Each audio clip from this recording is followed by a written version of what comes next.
Hey you right, this lesson we're going to be learning about zero and negative indices. Now last lesson we looked at how to multiply and divide terms that contain indices.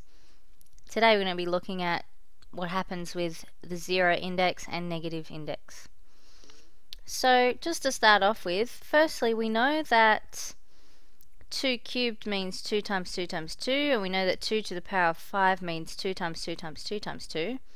But what does 2 to the power of 0 mean? Okay, and that's what we're going to be thinking about.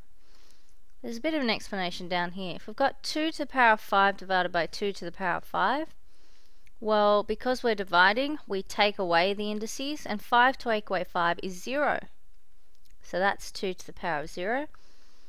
However, 2 to the power of 5 divided by 2 to the power of 5 are the same number, and anything divided by itself equals 1.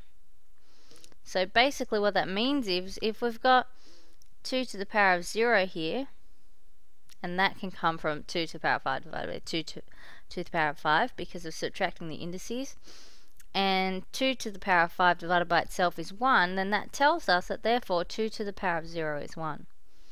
So basically, well, what happens when a term is raised to the power of 0? And give your own example question. What happens is that any number raised to the power of 0 equals 1 all the time, okay, by what I showed you earlier. So for example, if I have 40,000 to the power of 0, that is equal to 1. If I have 6 million to the power of 0, that is equal to 1. If I have 6xy squared p cubed all to the power of 0, well, that didn't really end up in the right spot, all of that to the power of 0, that is equal to 1. Okay, so make up your own example. So that's what the zero index is talking about. Anything to the power of 0 is 1.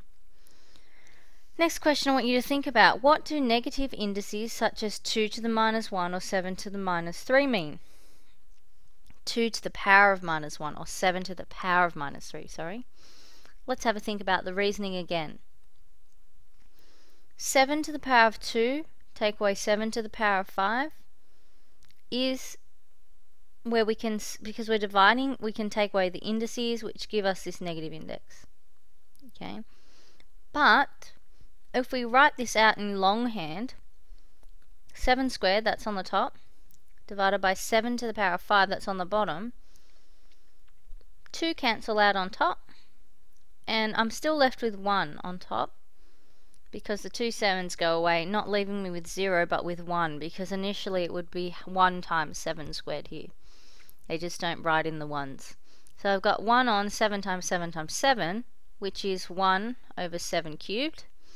So 7 to the power of minus 3 is 1 over 7 cubed.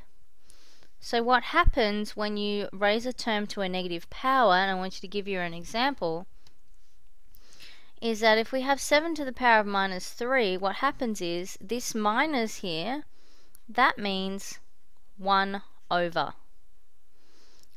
Okay, and you put the base down the bottom, and this negative index becomes positive. And that's what this rule says here.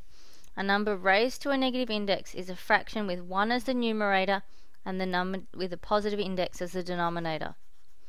There will be times where there is not 1 on the top, and I'll show you a quick example where that happens. Say for example I have 4x to the power of minus 2. Okay, what that means is 4 times x to the power of minus 2, which leaves me with 4 times, now x to the power of minus 2, the negative means 1 over, the base goes on the bottom and the power becomes positive. Now when I'm timesing fractions together, top by top, bottom by bottom, so I've got 4 over x squared. So that's a case where there's not a 1 on the top. And we'll see some examples like that down here. So let's have a look at these together. Simplify. 8 to the power of 0 is 1. All of that in brackets to the power of 0 is 1. This, however, is not 1. Don't get tricked. There's a 3 at the front and it's not in brackets. That means 3 times w to the power of 0, which is 3 times 1, which is 3. Okay, so be careful of those ones. I always try to trick you out with those. Write with positive indices. At the moment, these are all negative. What does the minus mean? It means 1 over. T goes on the bottom and the power becomes positive. Have a go at the next one. This time it's a 6, but it's still 1 over. 6 goes on the bottom. 3 as the power. It's positive now. This one's tricky. 5 times x to the minus 4. In fact, it's very, very similar to the one we did up here. Okay?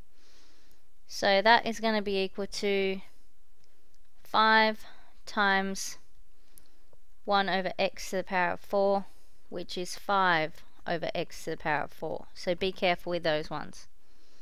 This time they want us to go backwards, so change from fractional form to negative index form. So this would then be 5 to the power of minus 1 to get 1 over 5.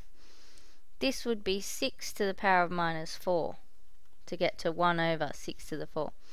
This one's a bit tricky. And this one would be 4x to the power of minus 7.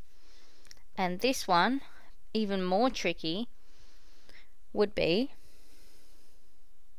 I've got to have a quarter on the bottom and x squared on the bottom. I know that I've got a quarter and I know that I've got 1 over x squared. Okay, so I can write this like this. 1 quarter times 1 over x squared. So 1 quarter can stay, and 1 over x squared is x to the minus 2. Okay. Writing this in negative index form, well, if I've got a quarter, that's the same as 4 to the minus 1 times x to the minus 2. So, actually, just take that back because there's a bit of an easier way to do this. A way to think about it in your head is I need to get a 4x squared on the bottom. So that tells me that I'm going to have 2x, all in brackets, to the power of minus 2. Because if I work that out, I'm going to get 1 over all of that squared, which will get me to this. Okay, so that's an easier way to think about it. What I want you to do, Year 8, is to write a summary of what you've learnt. Any questions you have about this lesson, hot question, bring your work with you. We'll discuss this more in class. I've gone through a lot of things here. Go through the video, watch it again, pause it, write the important things down. But what we looked at this lesson was the zero index. Basically anything to the power of 0 is 1, and negative indices. So anything with a negative index is 1 over that base with a positive power. See you in class.